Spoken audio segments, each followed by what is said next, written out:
Coming to you from the Lydia Media Studios in the heart of Lewiston, Auburn, it's Lydia's Lunch Bunch, LA's afternoon morning show with Mark and JC. We're covering news and events in the greater LA area and talking to the people making a difference in our community. Feel free to share your comments, questions, or suggestions via email at podcast@lydiamediallc.com. Today's show is brought to you by Rupert's Beverage and Redemption. When it comes to beer, wine, and spirits, don't botch it, squatch it.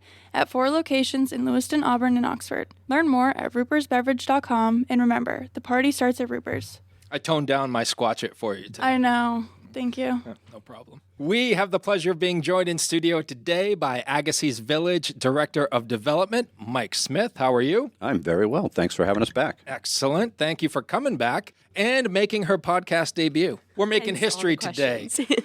Program Manager Kate Murphy is joining us as well. How are you, Kate? I'm good. Thanks for having me. Excellent. Thanks for being here. We're going to talk to Mike and Kate all about Agassiz Village and a whole lot more coming up here in just a bit. But before we do, let's take a look at some headlines for Tuesday, May 5th, Cinco de Mayo. Multiple Maine agencies search for a missing 12-year-old girl who was last seen on Everett Road in Poland yesterday. The agencies are happy to report that the girl has been found and she is safe. After Governor Mills dropped out of the U.S. Senate race last week, frontrunner Graham Plattner announced he will not take part in the upcoming primary debates. Plattner, who holds a sizable lead over David Costello for the June 9th primary, will focus on his presumptive matchup with Senator Susan Collins. The Lewiston City Council will hold a budget workshop and meeting tonight at 6 p.m. at City Hall. Residents are invited to attend in person or watch the live stream at the city's YouTube channel. The full agenda is available at lewistonmaine.gov. And Auburn's Conservation Working Group is holding its annual community cleanup on Saturday, May 9th from 10 a.m. to noon. The group will meet at Pettingill Park, Anniversary Park, and Festival Plaza. Safety vests and trash pickers will be available while supplies last. For more information, visit auburnmaine.gov. Now it's time for the weather. Rain or shine, it's all okay. Grab your uke and start the day. You don't need perfect skies above. Hey, just a song and a little love. Sunny today with some afternoon clouds. We'll have a high of 76 and a low of 48. Cloudy tomorrow with afternoon and evening showers with a high of 67 and a low of 52. And mostly cloudy on Thursday with highs and lows 60s. In sports, Peyton Tolley gave up just one hit over 7 innings, and Jarren Duran hit a 3-run homer to lead the Red Sox over the Tigers 5-4. They'll play again tonight at 6:30 in Detroit. Central Maine Community College will enter the USC AA baseball tournament as the number 7 seed. The Mustangs will take on number 10 Central Penn on Monday, May 11th in Du Bois, Pennsylvania. On the high school scoreboard in baseball, Edward Little beat Greeley 10-4. Freiburg over Poland 10-0. Messalonsky shut out Lewiston 10-0. Mount Abram beat Oak Hill 6-4, and Oxford Hills shut out Levitt 12-0. In softball, Edward Little all over Greeley 7-0. Lewiston beat Messalonsky 12-1. Oak Hill over Mount Abram 22-1. Oxford Hills beat Levitt 12-5, and Poland beat Freiburg Academy 13-3. In boys lacrosse, Mount Ararat beat Levitt 11-3. Boys tennis, it was Mount Blue edging Lewiston 3-2. And in girls tennis, Edward Little beat Oxford Hills 4-1, and Lewiston beat Mount Blue 3-2. That is your news, weather, and sports. And right now it's time for the podcast segment that is Sweeping the Twin Cities. That was pretty good for the two of us. It was quality. It's time for famous people birthdays. They're famous. It's their birthdays. It's famous people birthdays. It's famous people birthdays. Let's take a look at FPBs for May the 5th. We're going to start off with Adele, who is 38 years old today. She has won 16 Grammy Awards, an Academy Award, a Primetime Emmy, and a Golden Globe. She's pretty good at the singing, I hear. Some of her songs include Rolling in the Deep, Someone Like You, Set Fire to the Rain. She also did Skyfall for a James Bond film of the same title. I love that you pointed out that she was very talented. Yeah. That was really encapsulating her career right there. This show aims to educate and entertain. So brilliant. Tina Yothers is 53 years old today. She played Jennifer Keaton on the TV series Family Ties. And she also played Tonya Harding in the Tonya Harding story. That tracks. She kind of looks like Tonya Harding. Quite a storied career. Yes. Former MTV News correspondent Kurt Loder is 81 years old today. He served as an editor at Rolling Stone in the 1980s and then began working for MTV News. Also hosted the SiriusXM radio show True Stories since 2016. And rounding out FPBs for May the 5th is legendary comedian and actor Michael Palin, who is 83 years old today. He's a member of Monty Python. He was also knighted by Queen Elizabeth II in 2019. He's part of some of Monty Python's greatest sketches ever, including The Argument Clinic, the Dead Parrot sketch, the Lumberjack song, the Spanish Inquisition, and the Fish Slapping Dance. And of course, all the great Monty Python movies like The Holy Grail, Life of Brian, The Meaning of Life. And he also starred in A Fish Called Wanda that also starred Jamie Lee Curtis and Kevin Kline and John Cleese. I think that was it, right? It was an all-star cast. That was pretty good. Yeah. And Mike, I understand you have an addition to famous people birthdays for us. Karl Marx. Karl Marx. His birthday was today. A little fun information that I learned knowing that I was going to be here today, that I looked up the birthdays to kind of preempt and figure out something really catchy to go with it. But all I came up with was the fact that his wife used to sell his pants in order to afford food at the end of his life. And his funeral was only attended by 11 people. For somebody so famous, I thought those were kind of odd facts. I wonder why she just limited the clothing sale to pants. Big commodity at the time? I'm not really sure. I guess. Well, thanks for sharing that. Absolutely. I mean, it's got to be hard to leave the house only to find out your wife sold your pants, right? Like you're getting up, you're ready to head out the door, and no pants. But been there. Dinner on the table. Right. Been there. Yeah, sometimes I don't realize until I get to my destination. Anywho, those are your FPBs. Now it's time for some OTDs. It happened on this day. It happened on this day. It happened on this day. What do you think, Kate? That was pretty good. Thanks. Was it better than Adele? Of course. All right. You're not quite the vocalist she was, but that was pretty good. Did she die? She is. All right. Take it away, JC. 24 years ago in 2002, the Tobey Maguire version of Spider-Man became the first movie to break $100 million in its opening weekend with $114.8 million. That was a good movie. I enjoy the Spider-Man. There was a big argument in here yesterday between Sarah and our guest, Joey Zembis. He's really? also a huge Spider-Man fan. And he loves the Tobey Maguire, and Sarah likes the Tom Holland. Oh, yeah. Is his name. So they almost came to blows. Yeah, it was serious. It was serious in here. 48 years ago in 1978, Ben & Jerry's opened their first ice cream shop. Anybody not love Ben & Jerry's? What's not to love? Right. Yeah. Is it the best ice cream ever? I don't know. I put a lot of ice cream on a pretty level playing field. Yeah. I don't really. Kate, you want to weigh in? I think Shane's of Maine cookie dough ice cream kind of tops everything for me. Okay. I will say, but I'll give Ben & Jerry's Wow. some points. Was that a paid promotional piece? Or I might have to censor that. threw that right in there? First time on a podcast, and she's throwing out plugs for cash. 65 years ago in 1961, Alan Shepard became the first American in space when he made a 15-minute suborbital flight. Talk about 15 minutes of fame. Ooh, Right? good one. Wow. JC with the zinger. Coming on strong. 105 years ago in 1921, Coco Chanel debuted her perfume Chanel No. 5.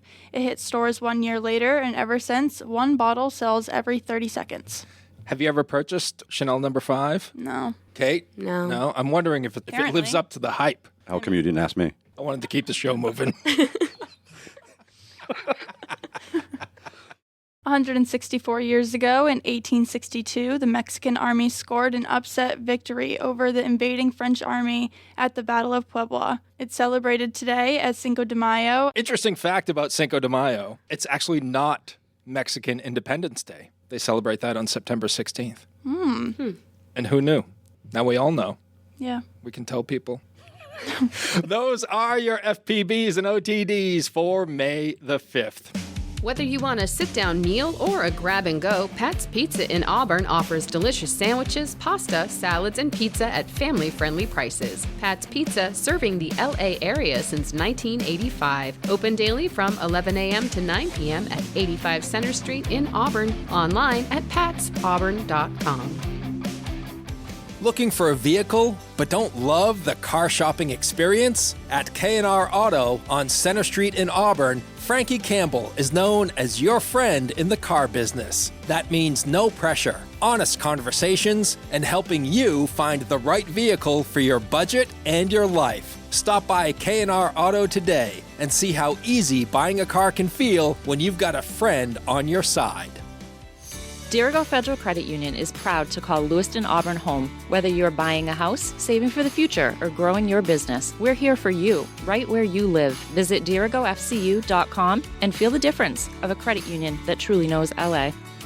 And now we shift focus fully to our guests in studio from Agassiz Village, Michael Smith and Kate Murphy. Michael, I was hoping you could give us an overview of what Agassiz Village is all about. Absolutely. For those folks who don't know, we've been around for 90 years. We're located on Thompson Lake in Poland. Amazing campus, over 400 acres, 2 miles of waterfront.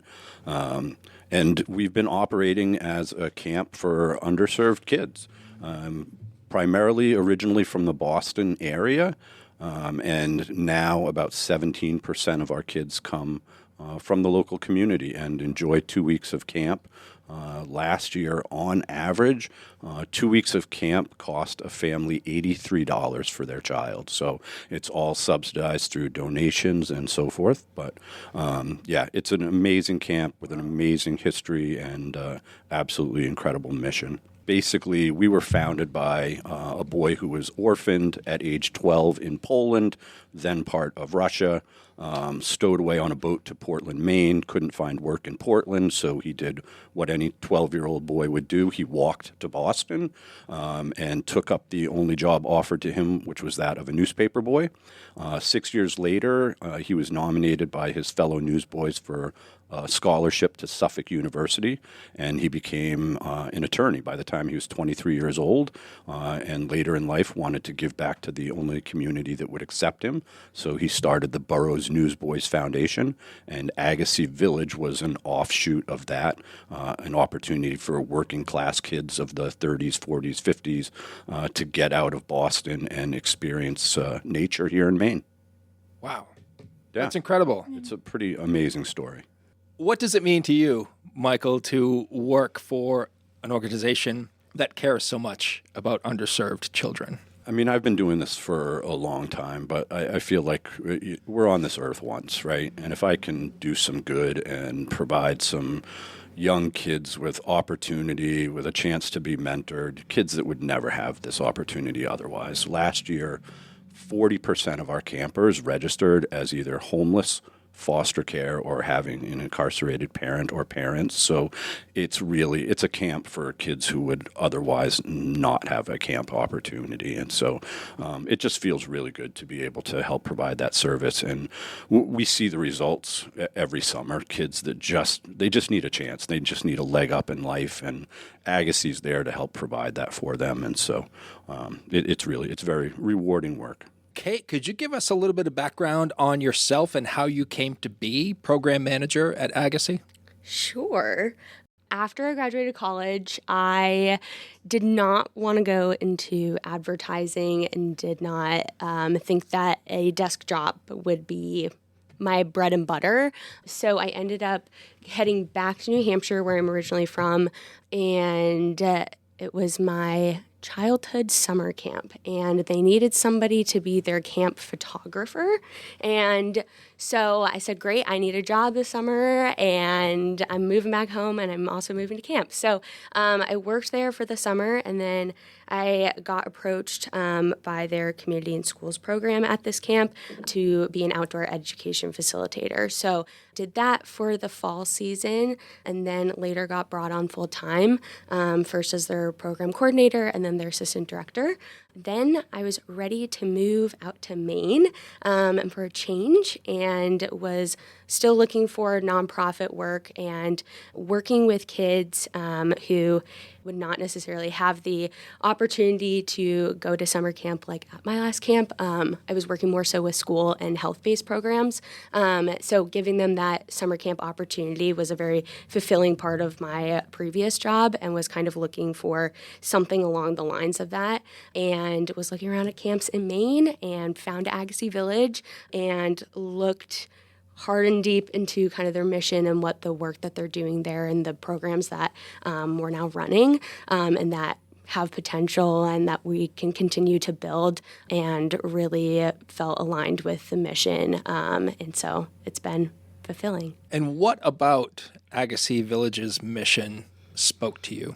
I would say I grew up going to summer camp and had that opportunity, and realizing that that is not a normal opportunity that every kid gets, but I think that was really beneficial to my childhood and my growth and development, and that I learned a lot and became who I am in a summer camp setting, and really thrived in that environment. So I think being able to give kids that other opportunity and kind of set that up for them, I think working at Agassiz, where it's a team that, yes, I get to help build these programs and get kids in our doors, but also working with people like Mike, who help with fundraising and getting as many kids in our doors as possible, is really what drew me there. I kind of forget your question. Sorry. Oh, no, you nailed it. Okay. Nailed it. Great. That was perfect. Yeah, thank you for sharing that. Yeah.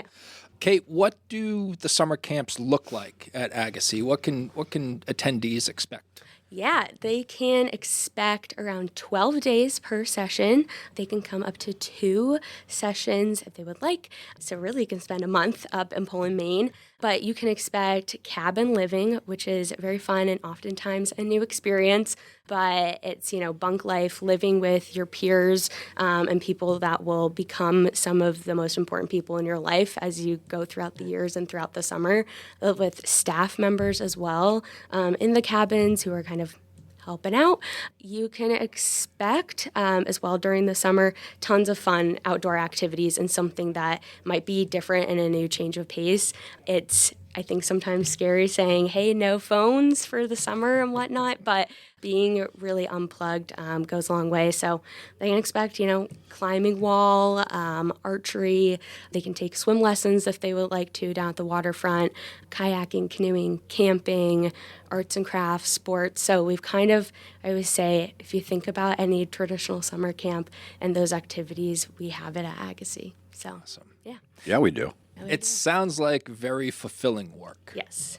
Fills your cup. Yes, very much so. I read on your website, it says of the 315 summer camps in New England, only 7 offer free or affordable overnight summer camp experiences for kids from underprivileged communities. Agassiz Village is one of those 7. Mike, how do you do that? So we do that through the generosity of others and people who truly understand our mission.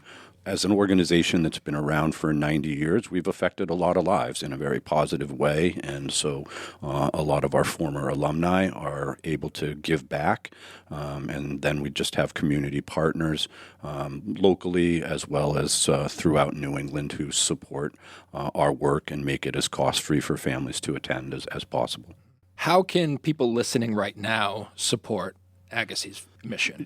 I appreciate the platform for support, but I think, what we're really focused on right now is just those kids, and I'll touch on that, but those kids that live locally that can really use a summer camp experience, a chance to just get away from their everyday lives, which may not be the most pleasant. And as I said, we literally have kids that are living in a car or couch surfing and then the next day they're at summer camp. Like, how amazing is that? And then we have like a bigger goal of working them through the different programs as they get older. Our goal is to provide them with their first job opportunity as well. So if camp is something that they love, and they can in turn be mentors for those kids, who better than those who've walked in their shoes to have that opportunity. So that's really and then the support end of it. And I do appreciate you asking. We have, I mentioned 17% of our kids coming from Maine. We actually only have about 50% of that funded from organizations here in Maine.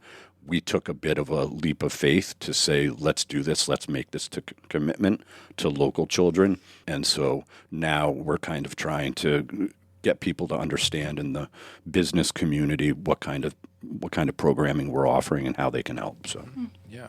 Obviously, summer camps require a good amount of staffing. Are all of those staffed by Agassiz? Do you have volunteers? Majority is staffed by Agassiz.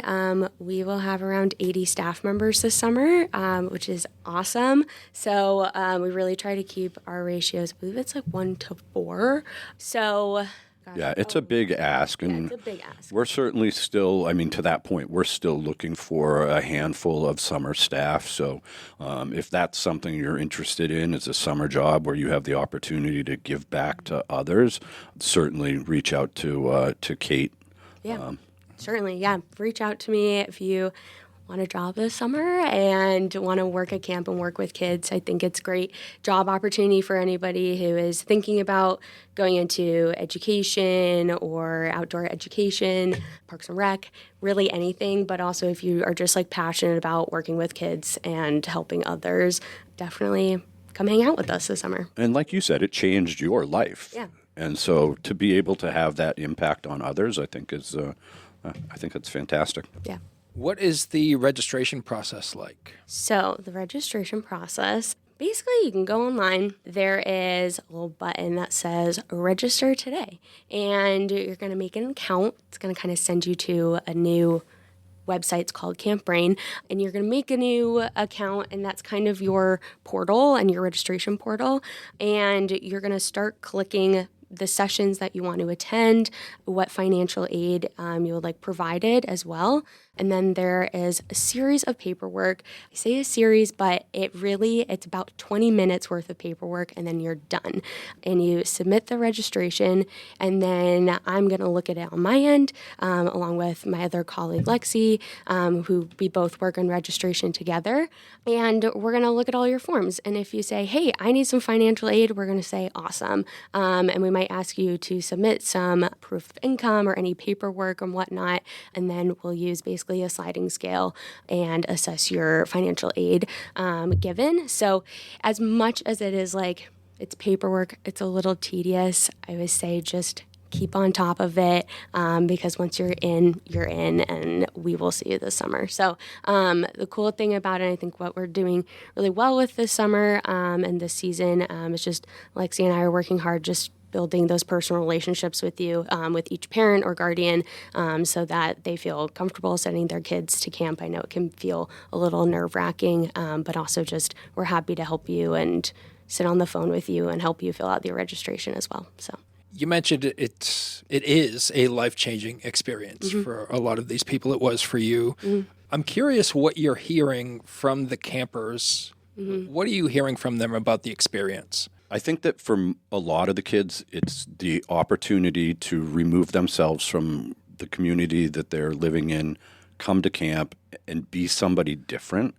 I don't know if that makes sense when I say it, but a lot of these kids come from very tough neighborhoods, right? So they always have to have their guard up. They always have to be on the offensive, and they can really come to camp and kind of decompress from that lifestyle.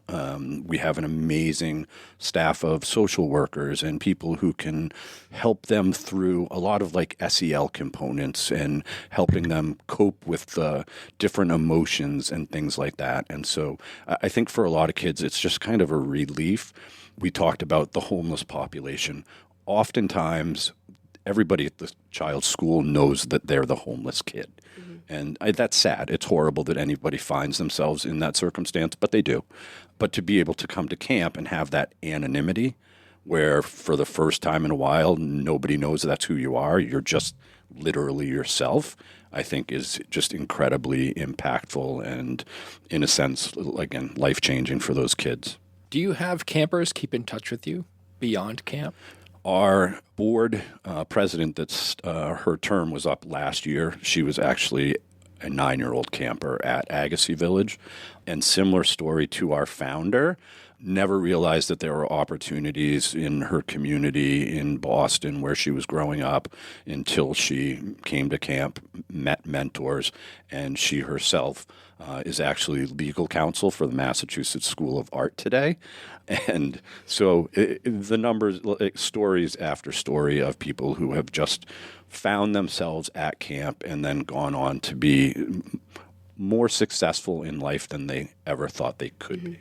That's going to be incredibly rewarding work. Yeah. Oh, absolutely. Absolutely. And, we're going to have 500 kids come this summer. We're not going to change the lives of 500 kids.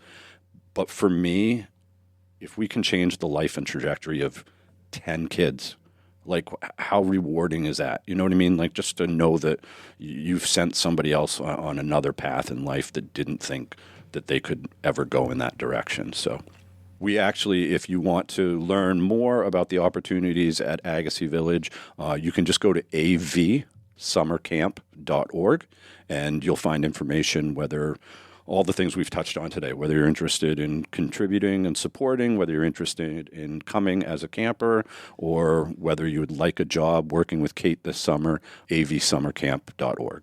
Okay. And you have volunteer opportunities as well, right? We do, absolutely. We have a number of local folks that are coming out this time of year, corporate day outings to help us prepare for the summer.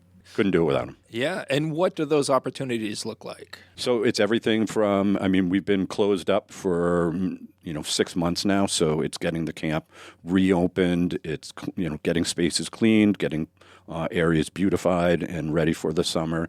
And so, folks come out from like 9 to 2 in the afternoon, or it could be just for a couple hours. Like if you just have a few hours to give, we're happy to give you a rake and a job to do.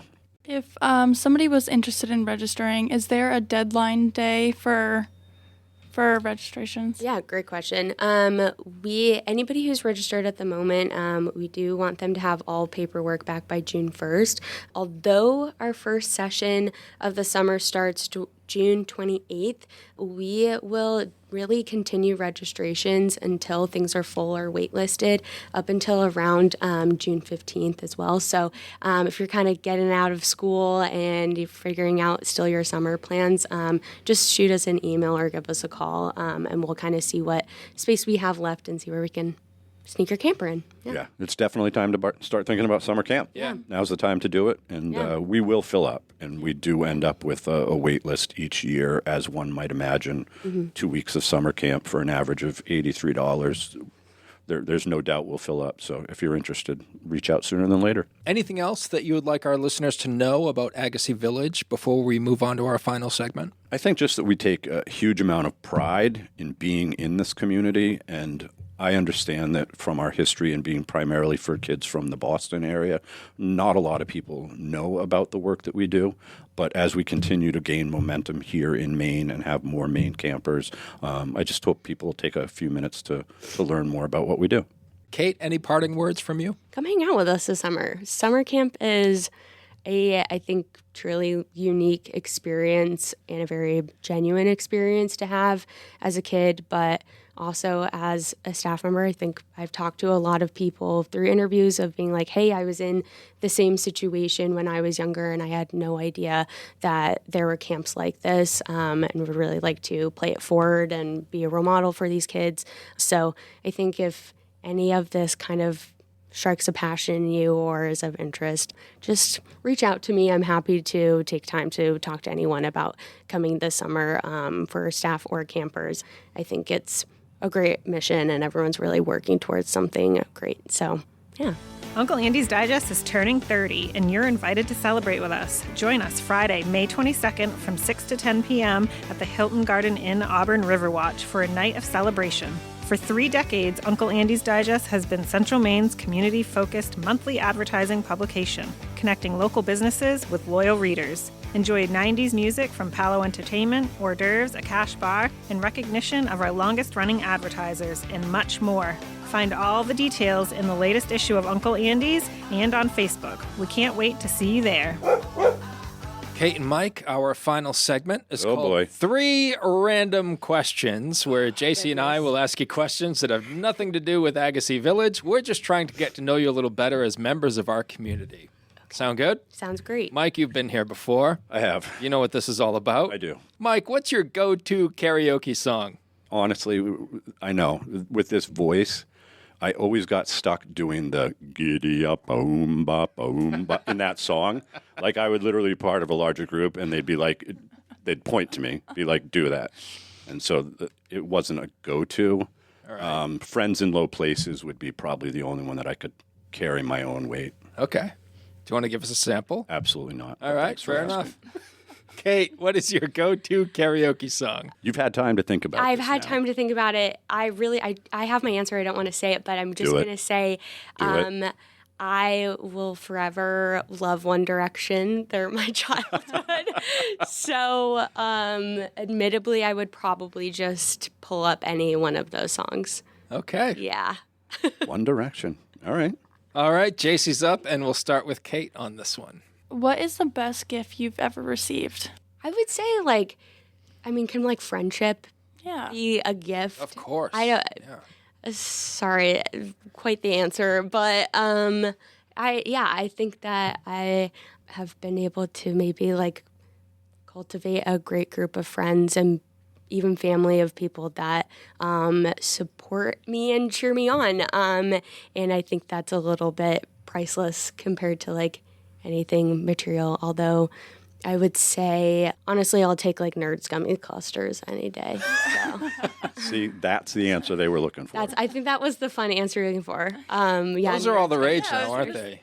They really are. Did you know there's Nerd gummy clusters with juice on the inside, so they're kind of like gushers, and my mouth is watering thinking about it. Okay, cut the first answer. Let's just go with Nerd. I've never had a Nerds gummy cluster. Have you, JC? I think so. All right, Mike? Hands down, my children are the biggest gift in my life. They've taught me. No, have you ever had a gummy cluster? Oh, for God's sakes, can't we go back to the important question? God, I was going to get all emotional. I know, I could sense that. Yeah, you just messed up. You really just suck the air out of the room with that one.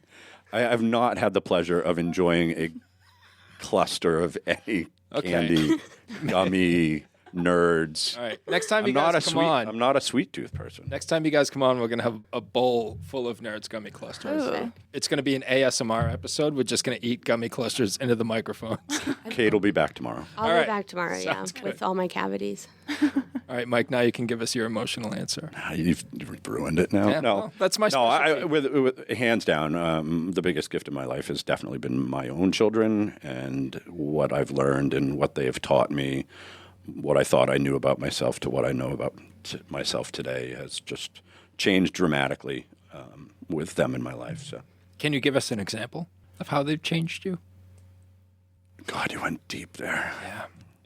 I think they've just made me think of life differently. Like having kids makes you refocus all of your energies in life to them, quite honestly.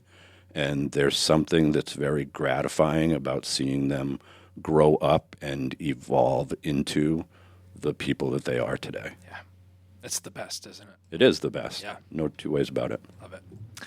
All right. Final question, and we'll start with Mike. Mike, if you could attend any concert or sporting event in history and have the best seats in the house, where would you go and why? I'm a pretty big concert-going fan. Right now, I'm completely bummed that I will probably never get to see Fleetwood Mac. And so I would, in a heartbeat, take front row seats to Fleetwood Mac. I would pay generously to have front row seats to Fleetwood Mac. It's tough when you miss that opportunity, right? You keep thinking they're going to be around forever. Kate, same question. Okay, another just answer, but Sporting event? Nothing? sporting event? No, definitely no. No, I think going to the Olympics would be cool. Solid. For sure. I do feel like it might be a little bit of a chaotic experience, but So if you were to go to the Olympics, you would be treated like a VIP. oh, okay. Yeah, I would. Yeah. I don't know. I like summer and I like winter Olympics equally, honestly. I think You can't go to both. You got to pick one. Okay. Mike's Summer. making the rules here. So I would go to summer and I would watch a ton of soccer, and I think that's just nostalgic. I love soccer and played it growing up, and I always loved watching like the World Cup and Summer Olympics at camp, and we would do Olympics days, which we're doing this summer at Agassiz Village. So FIFA World Cup this year. I mean, this is your chance. I feel This is like my chance. your opportunity's right here. yeah, I might be a little busy this summer though. Yeah, good point. Yeah, I heard she has plans this summer. I do have a bit of plans, That summer camp thing. but yeah, let's go with World Cup or Summer Olympics. How about that? Okay, sounds good. I have one more question. Okay. If you were to go to the World Cup or the Olympics to watch soccer, do you want to be in like a skybox suite or do you want to be down with the fans? Down with the fans. You got to be in the middle of it. Yeah. Yeah, you want to Yeah. feel that energy. I think it's fun meeting new people at games, and everyone's just excited. And then Like you're soccer fans? yeah, I don't know. Everyone's just rowdy, and having fun. You've heard of what happens at those matches. We're right? seeing another side of Kate. Great stuff, guys. Thank you so much for joining us today and letting us know what Agassiz Village is all about. We truly appreciate it. Our pleasure. Thanks for Thank having you. us. Absolutely. And Kate, congratulations on completing your first podcast. Thank you. That You was did fun. a fantastic job. I hope so. Thank you. Thanks to Ruper's Beverage and Redemption for sponsoring today's episode. And if you would like to be part of the Lydia's Lunch Bunch advertising family, reach out to Pam Ashby via email at pam@lydiamediallc.com. Have a great day. And remember, don't bite your cat. And I will say, I